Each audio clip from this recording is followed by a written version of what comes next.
తల్లితో పాటు 7 పిల్లల్ని సేఫ్ ప్లేస్‌కి షిఫ్ట్ చేశాము అనే వీడియో పెట్టాం కదండీ! 4 డేస్ బ్యాక్.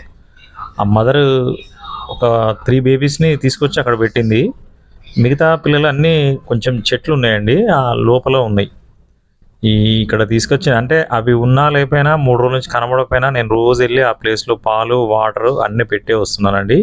ఈరోజు పిల్లలు ఒక 3 కనిపించినాయి అక్కడ. మదర్ లోపల నుంచి కొంచెం అరుస్తుంది.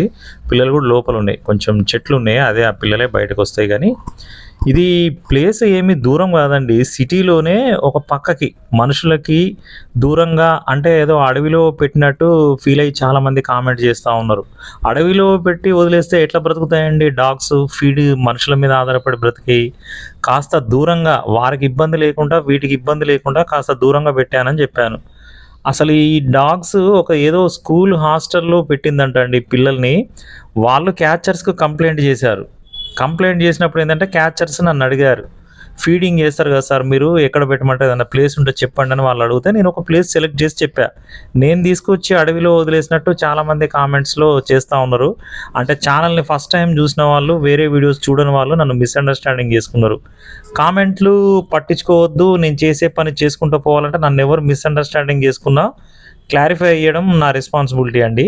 అది అందుకే చెప్పాను. ఈరోజు బయటకొచ్చినాయి పిల్లలు 3. అంటే ఎప్పటిలాగానే రోజు వెళ్తా నేను అక్కడ పెట్టాను. కొంచెం పక్కకెళ్తే ఇండ్లు, షాపులు అన్నీ ఉన్నాయండి. వీటి సేఫ్టీ రోడ్డుకి దూరంగా అంటే వీటికి ప్రమాదం జరగకుండా పిల్లలకని చెప్పా. అగో అది రోడ్డే అక్కడ. అక్కడికెళ్తే షాప్స్, ఇండ్లు అన్నీ ఉన్నాయండి. ఇక్కడ పక్కన గూడా ఇండ్లు, షాప్స్ అన్నీ ఉన్నాయి. వీటి సేఫ్టీ కోసం పక్కకు పెట్టా చెట్ల కాడ పిల్లలకి ప్రమాదాలు జరగొద్దని. అక్కడ తీసుకొచ్చి ఇప్పుడు ఇక్కడ సేఫ్ ప్లేస్ అండి. అది నేను చెప్పింది.